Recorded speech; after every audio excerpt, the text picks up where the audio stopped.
Jai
तुलसी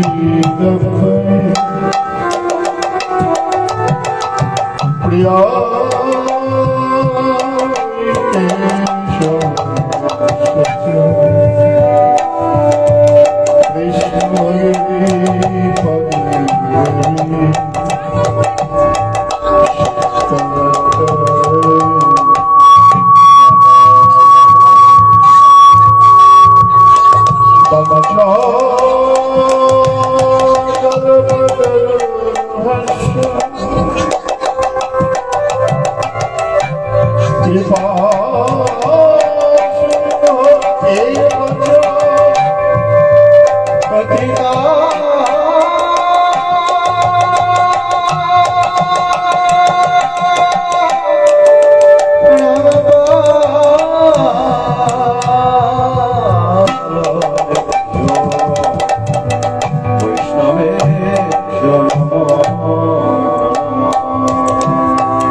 রাধে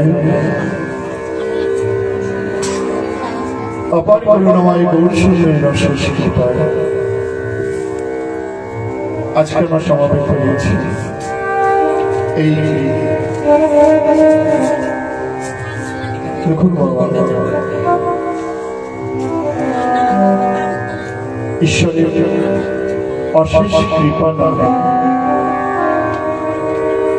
শ্রুতি বললাম তব কথা মৃদাম তপ্ত জীবনম কবি ভীরিতম কলম শপথ।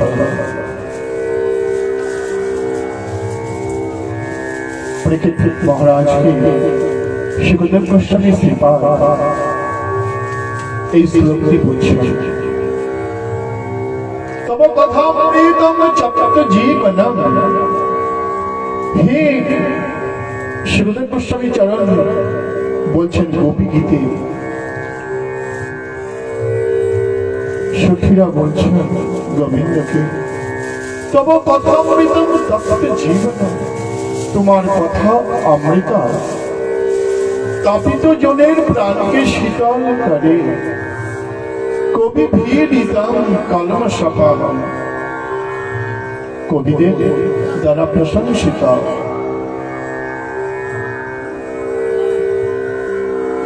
শ্রবণ মঙ্গল, তোমার কথা শুনলে মঙ্গল হয়। এই যে শীতের মধ্যে আপনারা এসেছেন, কেন এসেছেন? মঙ্গলের জন্য। কি হচ্ছে জানো মা, তোমাদের না ব্যাপার হয়েছে, আমি তো অধম, ওদের মুখগুলো শুধু দেখতে পাচ্ছি না পূর্বান্ধকারের জন্য।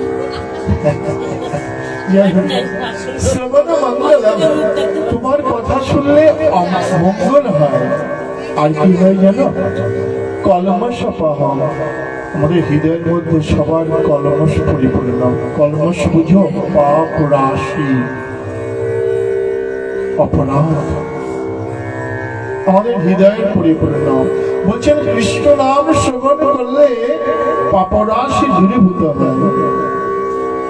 আর বলছেন ভূমি গিনান্তি যে ভরিদা জনা, আর যিনি এই কৃষ্ণ নাম শুনবার ব্যবস্থা করেন। আজকে গৃহকর্তা যাই হোক আমার মতো অদমকে দিয়েও কিছু কথা গোবিন্দ কথা শুনবার ব্যবস্থা করেছেন। বলছেন এর মতো দাতা আর পৃথিবীতে কেউ নাই। তাই গৃহকর্তা মঙ্গল হোক। আসুন আমরা আজকে একটি, আপনারা সবাই পুরী ধামে গেছেন, আচ্ছা হাত ধরুন তো, পুরী ধামে জগন্নাথকে দর্শন করেছেন কে কে? জগন্নাথ দর্শন, জয় জয় জগন্নাথ দেবী। আসুন আমরা আজকে একটু জগন্নাথের সৃষ্টি রহস্য, সবাই জগন্নাথ দর্শন করে এসেছেন, আপনারা সবাই জানেন জগন্নাথের সৃষ্টি রহস্য, কিভাবে জগন্নাথ সৃষ্টি হলো। তথাপি আমরা একটু অধিকবার বাজনা বাজছে তো একটু শুনতে কষ্ট হলো, আমরা একটু জগন্নাথের সৃষ্টি কথা আস্বাদন করার সৌভাগ্য লাভ করি। জয় জয় জগন্নাথ দেবী কি।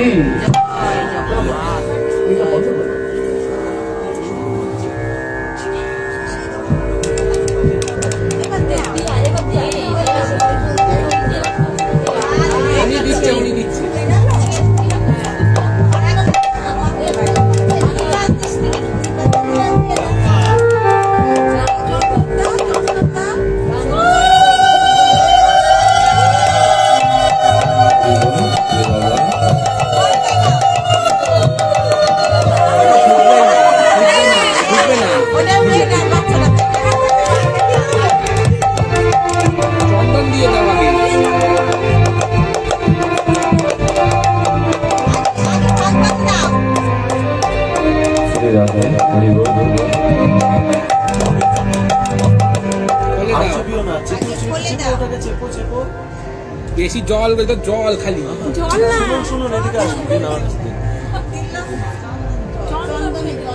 নিয়ে চিপতে হবে।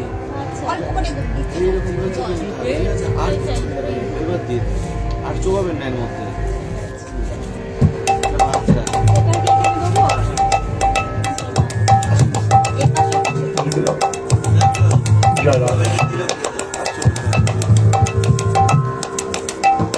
আমরা সবাই জগন্নাথ দর্শনে গেছি।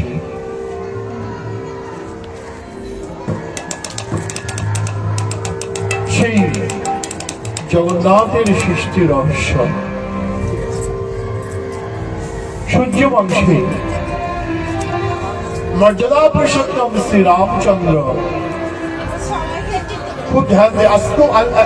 আপনি করবে, হ্যাঁ বাবা, আর কাউকে দিতে হবে না, দেখছি।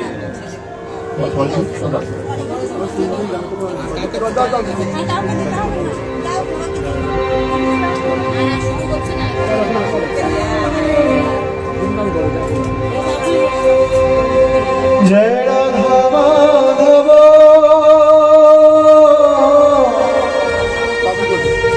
জয় কুঞ্জ বিহারী জয় রাধা মাধব জয় কুঞ্জ বিহারী জয় রাধা মাধব জয় কুঞ্জ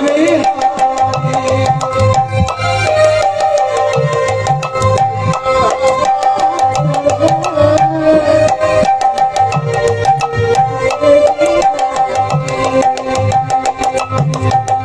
जय गोविंद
जय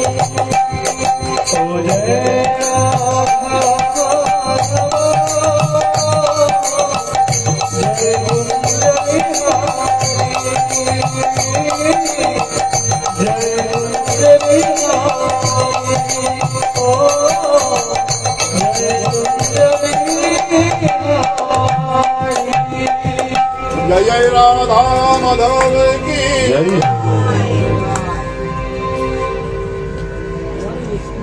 রাজা ইন্দ্রদম্ন সূর্য বংশে আবির্ভাব গ্রহণ করলেন। ছোটবেলা থেকে ইন্দ্রদম্ন রাজা কৃষ্ণ ভক্ত।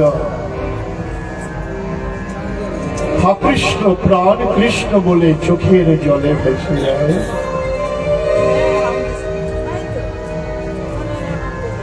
বিষ্ণুমূর্তি প্রতিষ্ঠা করবার জন্য নীলগিরি পর্বতে গেলেন তপস্যা করবার জন্য। বাবা কাছে দেওয়া যাবে না তাহলে কঠোর তপস্যা করছেন।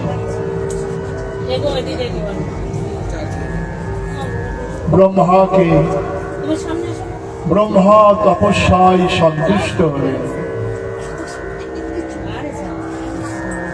ব্রহ্মা সামনে এসে উপস্থিত। বলো কি বর চাও? রাজা বললেন আমি বর চাই।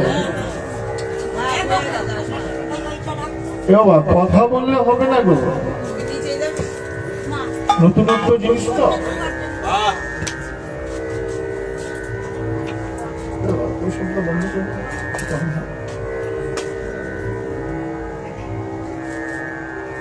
একদম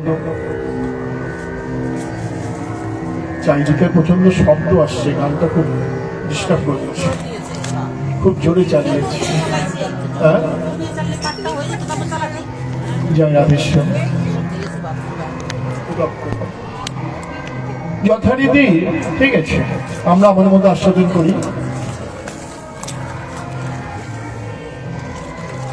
রাজা বললেন শোনো কমলসা, আমি বিষ্ণু মূর্তি প্রতিষ্ঠা করতে চাই, এর জন্য মন্দির নির্মাণ করতে চাই।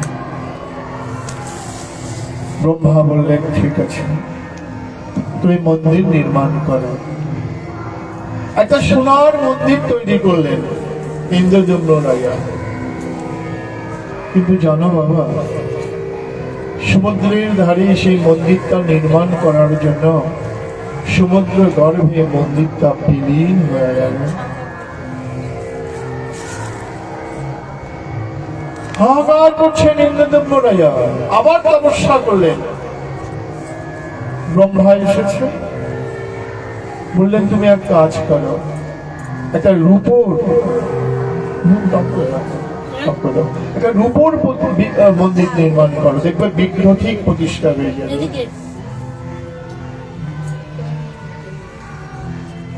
রূপোর মন্দির করলেন। কিছুদিন পরে সেই রূপোর মন্দিরটাও সমুদ্রে ভাসিয়ে নিয়ে চলে গেল। অঝরে কাঁদছে। ব্রহ্মা বললেন শোনো শোনো ইন্দ্রদম্ন রাজা, কেঁদো না। মুকং করতি পাচলন পঙ্গয়িত লঙ্ঘতগিরি যৎকি পাতমহং বন্দে পরমানন্দ মাধব। না না না, হাহাকার করে কেঁদো না, কারণ তার যদি কৃপা হয়, মুখ কথা বলতে পারে, বোমা কথা বলতে পারি, গিরি লঙ্ঘন করতে পারি। তুমি তাকে ডাকো, প্রাণ ভরে তাকে ডাকো। শোনো রাজা, তুমি একটি পাথরের মন্দির করো।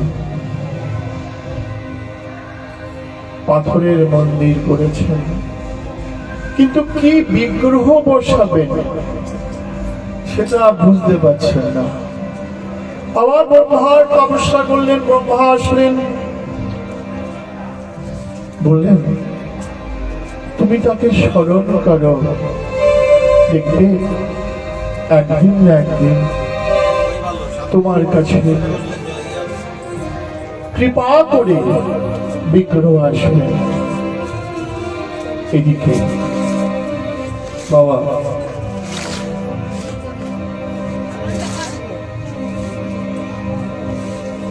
শ্রী গোবিন্দ, এটা এগিয়ে আসুন আপনারা। শ্রী গোবিন্দ বৃন্দাবন ত্যাগ করে মথুরায় চলে গেছে। আহা, অক্রূর এসেছে কৃষ্ণ বলরামকে নেবার জন্য। গোপীরা কাঁদছেন, না না না, কারণ আমাকে ছেড়ে যাবে না। অক্রূর রথে করে নিয়ে যাচ্ছেন। হাহাকার করে গোপীরা বলছেন, গো প্রাণনাথ, তুমি যদি তোমার রথে করে চলে যাও, আমাদের দেহের উপর দিয়ে যাও। শুয়ে পড়েছেন সবাই। অক্রূর বলছেন, কৃষ্ণের দিকে তাকিয়েছেন।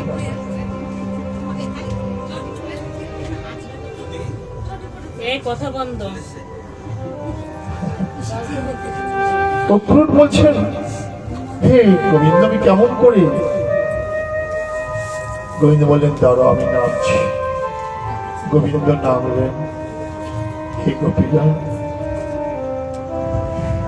আমি যাচ্ছি, আমি কালকেই চলে আসি, আমার পথটা ছিল না। পথটা ছেড়ে দিয়েছে। হাসছে, তোমরা আমার সুখ চাও না?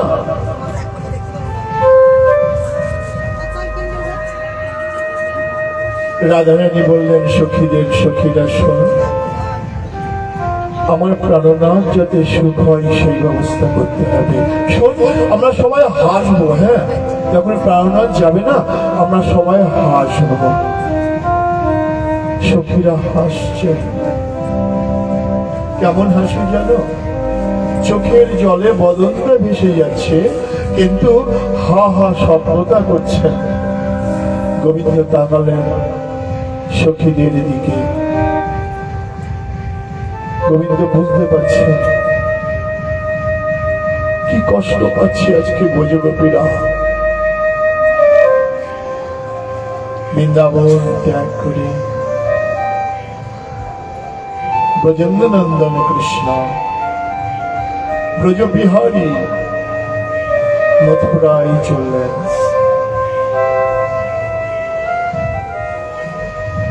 কংসবধ হলো, দ্বারকার রাজা হলো, বিবাহ করলেন রুক্মিণী, সত্যভামা, অষ্টপাটরানী, 16,108 রানী। কিন্তু বাবা, ওই বিশাল আকার রাজপ্রসাদ, সেই রাজপ্রসাদের উপরে দাঁড়িয়ে গোবিন্দ বৃন্দাবনের দিকে তাকিয়ে থাকে। আর হাহাকার করে সময় চোখের জল চলে আসে। হে রাধে, তোমাকে কতদিন দেখি নাই।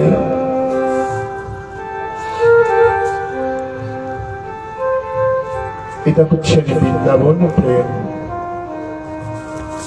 বাবা, সবাই বৃন্দাবনে গেছেন। বৃন্দাবন তো অপ্রাকৃত। আমরা দেখি বৃন্দাবন মানে হচ্ছে গাছপালা, ঘর বাড়ি। না, চিন্ময় ধাম। যে বৃন্দাবনের পূজিতা গুল্ম লতা, পূজিতা ধূলিকণা সব অপ্রাকৃত। উদ্ধব নিজে বলছেন, যখন বৃন্দাবন ত্যাগ করে উদ্ধব চলে যাচ্ছেন, বলছেন, আমি যদি বৃন্দাবনের একটি গুল্মলতা হতে পারতাম,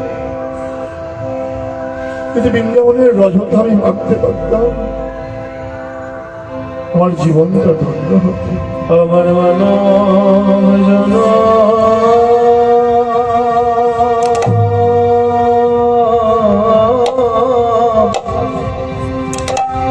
জনম ধন্য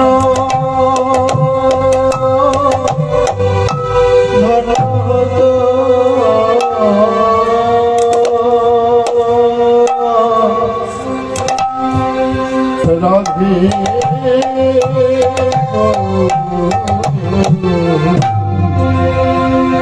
আমার মানব জন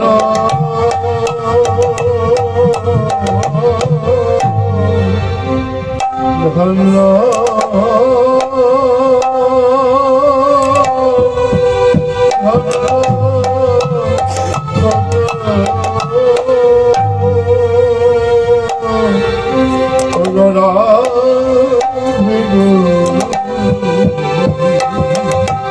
বৃন্দাবনের ধুলা যদি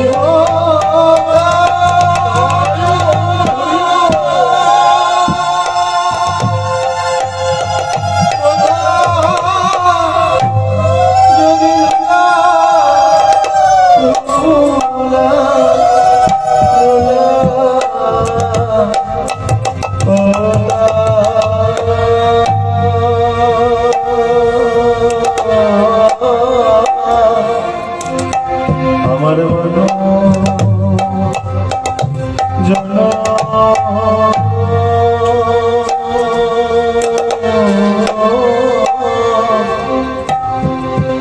আমি ধন্য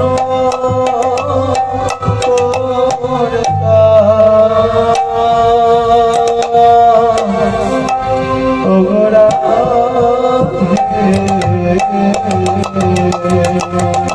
আমি যদি বৃন্দাবনে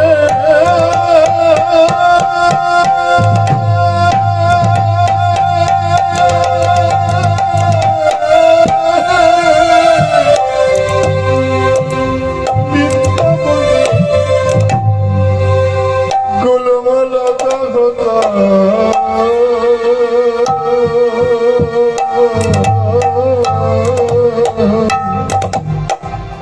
আমার মানব জীবন ধন্য ধন্য ধন্য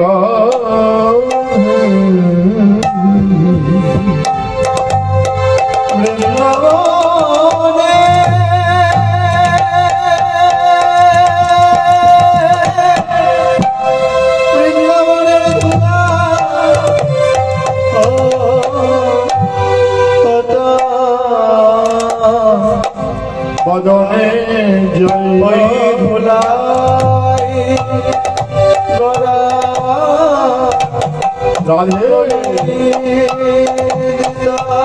বৃন্দাবনে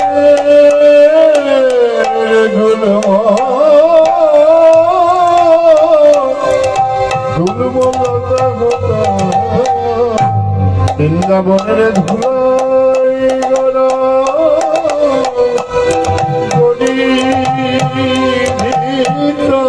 বদনে হারা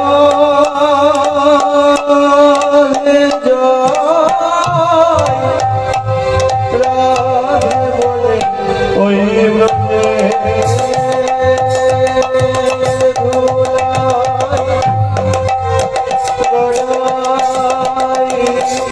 ভজন রাধে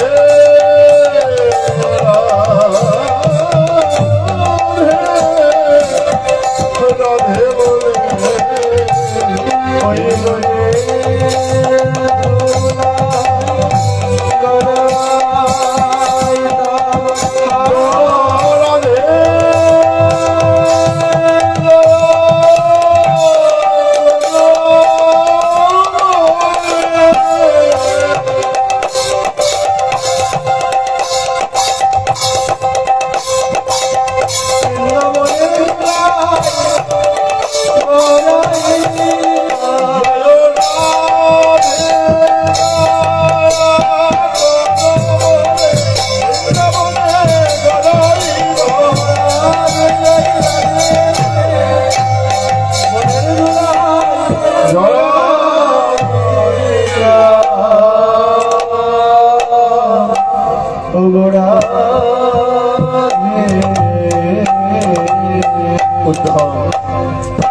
অঝরে কাজ বৃন্দাবন অপরাকিত বৃন্দাবন রম্যস্থান দিব্য চিন্তা মণিরাম রতন মন্দির মনোহর আবৃতি কালিন্দিনী রে রাজহংস কেলি করে তাহে সবে কনক কমল।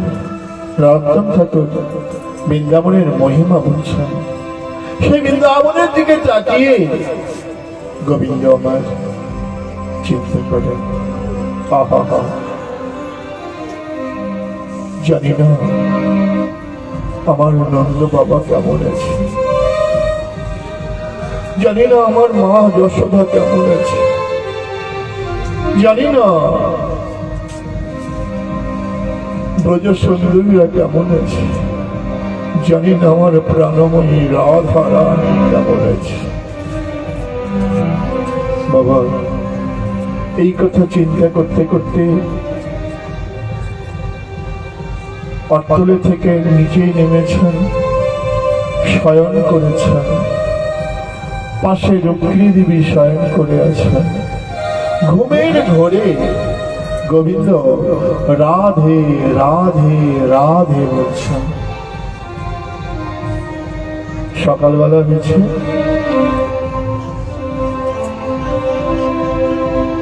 সত্যভামা রুক্মিণী সবাই মিলে রোহিণী মার কাছে গেছে। রোহিণী মা, আচ্ছা বলো তো, আমরা আমাদের প্রাণনাথকে এত ভালোবাসি, তথাপি কেন ঘুমের ঘরে রাধে রাধে রাধে বলে ডাকি? আমরা কি প্রাণনাথকে ভালোবাসতে পারি না? আচ্ছা আচ্ছা, রাধারানী কেমন করে ভালোবাসতো যদি আমাদের একটু বলতে, আমরা সেইভাবে আমাদের প্রাণনাথকে ভালোবাসতাম। রোহিণী মা বলছেন, না না না না না, সে কথা বলা যাবে না। রাধার মহিমার কথা বলা যাবে না, রাধারানী কেমন করে ভালোবাসতো সে কথা বলা যাবে না।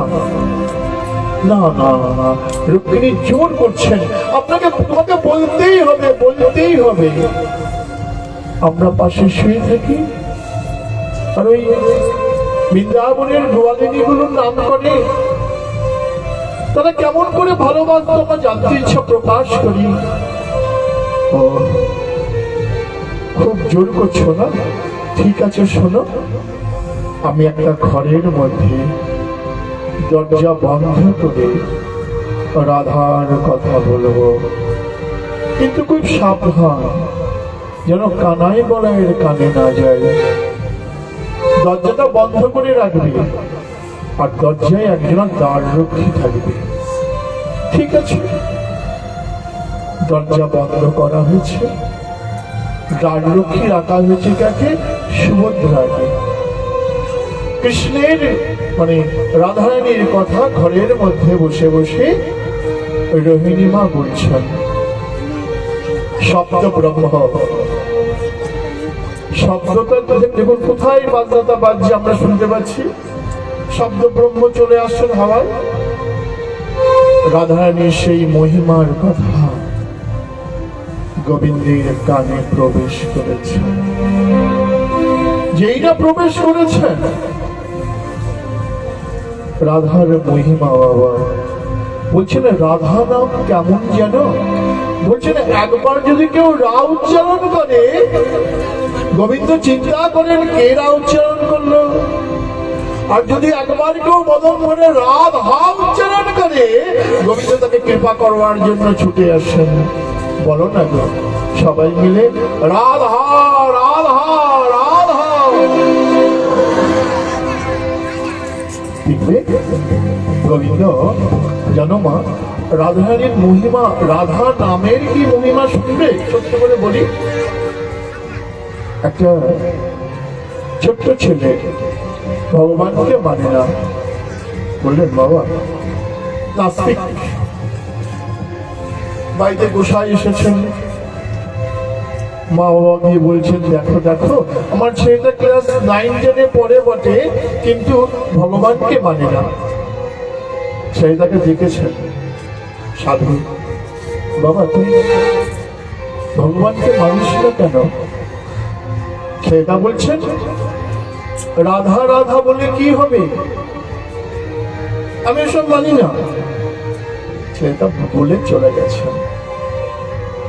15 দিন পরে ছেলেটার উপরের ডাক এসেছে, অর্থাৎ ছেলেটা দেহত্যাগ করেছেন, চলে গেছেন। যমরাজ বিচার করছেন, সারাটা জীবন কিচ্ছু করেননি, কিন্তু ওই 3 বার রাধা রাধা রাধা বলেছেন। যমরাজ বলছেন চিত্রগুপ্তকে, রাধা নামের কি মহিমা আমি তো জানি না। চিত্রগুপ্ত বলছেন, আচ্ছা মহারাজ, এই তো রাধা নামটা তো শ্রদ্ধাই করেনি, ও তো করবো না বলেছেন। বলছেন তাহলে কি হবে, হেলাই হোক অবহেলাই হোক, রাধা নামটা তো বলেছে, তো রাধা নামের কেমন মহিমা আমার জানা নেই, ব্রহ্মা বলতে পারবেন।